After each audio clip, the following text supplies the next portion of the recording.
पप्पू एक गरीब सब्जी वाला था। वो बाजार से सब्जी लाकर थोड़े बहुत पैसे बढ़ाकर गलियों में बेचा करता था। अरे भाग्यवान, जल्दी से उठ जाओ, रेडी में सब्जियां लगानी है। रोज रोज सुबह जल्दी उठते उठते परेशान हो गई हूँ। कभी भी चैन से नहीं सोने देता ये आदमी। अरे क्या हुआ, उठी नहीं अभी तक?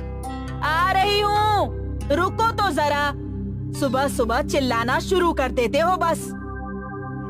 तुझे सुबह उठने में इतना आलस काहे आता है? अरे सुबह सब्जी नहीं धुलेगी तो जल्दी कैसे जाऊंगा, और सुबह सब्जी नहीं बिकी तो घर में खाने के लिए कहां से आएगा?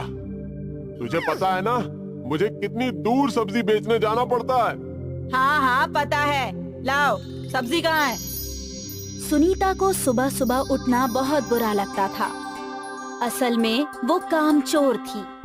उसे काम करना बिल्कुल भी पसंद नहीं था। वो आलस से भरी रहती थी। पप्पू को सब्जी दूसरे गांव ले जाने में बहुत वक्त लग जाता था। सब्जी ले लो, सब्जी ले लो, सब्जी ताजी हरी सब्जी। अरे भैया, बैंगन कैसे दिए? 30 रुपए किलो है बहन जी। हर जगह तो 20 रुपए किलो मिल रहे हैं और तुम 30 रुपए किलो में दे रहे हो। अरे ये हमारे खेत के बैंगन हैं, आप एक बार खा कर तो देखिए, बहुत ही ताजी सब्जी है। पप्पू मेहनत से सब्जियां बेचता था, पर उसको कुछ ज्यादा मुनाफा नहीं हुआ करता था। उसका एक बेटा था, गौरव। वो स्कूल में पढ़ा करता था और पढ़ने में बहुत होशियार भी था। पापा, आप आ गए। पता है, आज मैडम ने मुझे स्कूल में नहीं बैठने दिया। उन्होंने कहा कि अगर स्कूल की फीस जमा नहीं की तो वो मुझे स्कूल में बैठने की इजाजत नहीं देंगी। अरे तू चिंता मत कर बचवा, मैं कहीं ना कहीं से इंतजाम करके तेरे स्कूल की फीस भर दूंगा, ठीक है? बेकार में झूठा दिलासा क्यों दे रहे हो बच्चे को? ये सब जानते हैं कि हमारे घर के हालात कैसे हैं। तुम्हें इतनी दूर सब्जी बेचने जाना पड़ता है और बचता क्या है? कुछ भी नहीं। मेहनत लगती है वो अलग। अरे हमारा बेटा पढ़ने में बहुत ही होशियार है, इसको स्कूल में पढ़ने से कोई नहीं रोक सकता। तुम यहीं रुको, हम गौरव की फीस का इंतजाम करके आता हूँ। पर खाना तो खाकर जाओ। अरे रुको, मैं आकर खा लूंगा। पहले मैं पैसों का जुगाड़ करके आता हूँ जरा।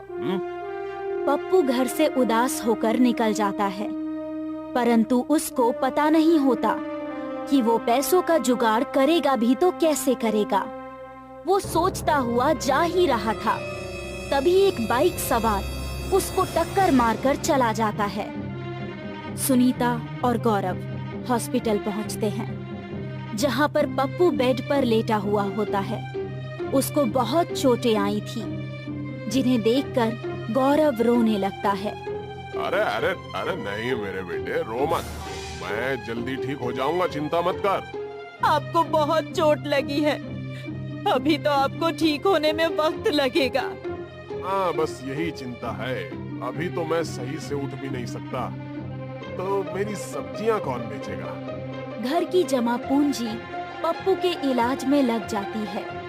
अब सवाल उठता है कि सब्जियों को कैसे बेचा जाए। जब पप्पू और सुनीता घर में व्यस्त थे, तब गौरव पप्पू की रेहड़ी पर घर में रखी हुई सब्जियों को रखकर बेचने के लिए चल पड़ता है। वो जब रास्ते में जा रहा था तो उसकी रेहड़ी एक पत्थर से टकरा जाती है और वो टूट जाती है। अरे ये क्या हो गया? एक रेडी थी वो भी टूट गई। अब मैं ये सब्जियां कैसे बेचूंगा? घर की हालत ऐसी नहीं है कि इस रेडी को ठीक कराया जाए। यही सोचकर गौरव रोए जा रहा था, तभी उसके सामने एक कार आती है जो कि बहुत ही स्पीड में थी और वो एक पेड़ से जाकर टकरा जाती है। गौरव ने जाकर देखा तो वहाँ एक आदमी जख्मी पड़ा हुआ था। अरे इस आदमी का तो एक्सीडेंट हो गया, इसको तो मेरी मदद की जरूरत है, मुझे इसकी मदद करनी चाहिए। गौरव अपने पास रखे अंगोछे से उसके सिर पर पट्टी कर देता है और अपने पास रखे पानी को उसे पिलाता है, जिसकी वजह से उस आदमी को होश आ जाता है। तुमने मेरी बहुत मदद की है। तुम चाहते तो मुझे और लोगों की तरह छोड़कर जा सकते थे, पर तुमने ऐसा नहीं किया। कौन हो तुम? और इस सुनसान रास्ते पे क्या कर रहे हो? मेरे पिताजी का एक्सीडेंट हो गया था, जिसकी वजह से वो चल फिर नहीं सकते। इस वजह से मैं सब्जियां बेचने जा रहा था और मेरी फूटी किस्मत है कि मेरी रेडी भी टूट गई। तुमने मेरी जिंदगी की रक्षा की है और मैं एक जादूगर हूँ और मेरे पास एक ऐसा एरोप्लेन है जो तुम्हें मनचाही जगह पर ले जा सकता है। वो मैं तुम्हें देना चाहता हूँ। ये तुम्हारी सब्जियां बेचने में मदद करेगा। हाँ।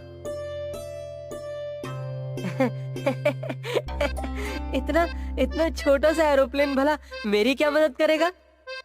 अरे बेटा, ये कोई मामूली एरोप्लेन नहीं है। इसको तुम जब चाहो बड़ा कर सकते हो और जब चाहे छोटा कर सकते हो। और यही नहीं, इसको अपनी इच्छा अनुसार चला भी सकते हो। हाँ? क्या ये सच में जादुई है? हाँ। तो ठीक है, पहले मैं तुम्हें तुम्हारे घर पहुंचा कर आता हूँ। गौरव उस आदमी के दिए हुए एरोप्लेन को जमीन पर रखता है और जैसे ही वो जमीन पर रखता है तो एरोप्लेन अपने आकार में आ जाता है। गौरव उसे देखकर बहुत खुश होता है। वो आदमी और गौरव उस एरोप्लेन में बैठकर जाते हैं। गौरव उस आदमी को उसके घर छोड़ आता है और वापस उसी एरोप्लेन में बैठकर अपने घर पहुंचता है। अब तो पापा को रेडी पर सब्जियां ढोने की जरूरत नहीं पड़ेगी। अब तो मैं मनचाही जगह पर इस एरोप्लेन को ले जाकर सब्जियां बेच सकता हूँ। बहुत मजा आने वाला है एरोप्लेन में रखकर सब्जियां बेचने में। वो उस छोटे एरोप्लेन को अपनी जेब में रख लेता है।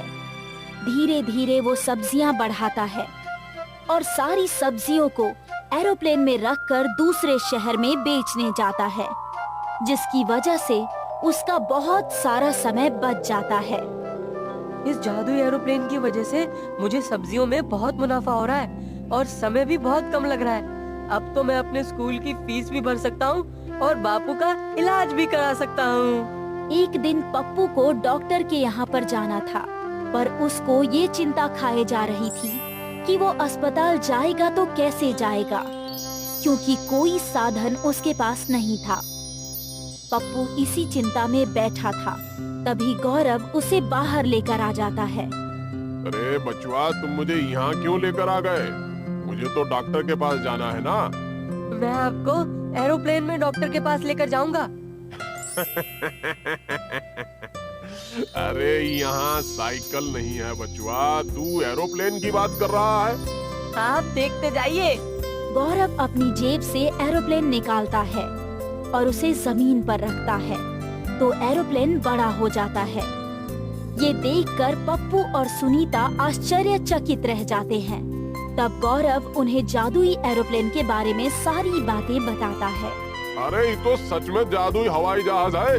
तो जो तूने अभी तक सब्जियां बेची हैं, वो इसी में रखकर बेची हैं का?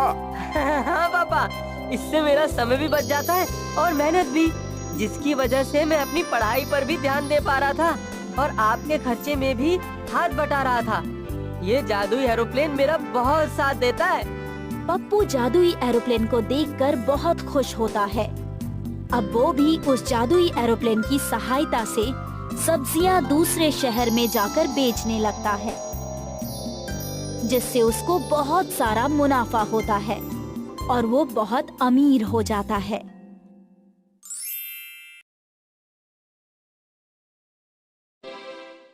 अगर आपको हमारी वीडियोस पसंद आ रहे हैं तो इन्हें लाइक करें, कमेंट करें और सब्सक्राइब करें।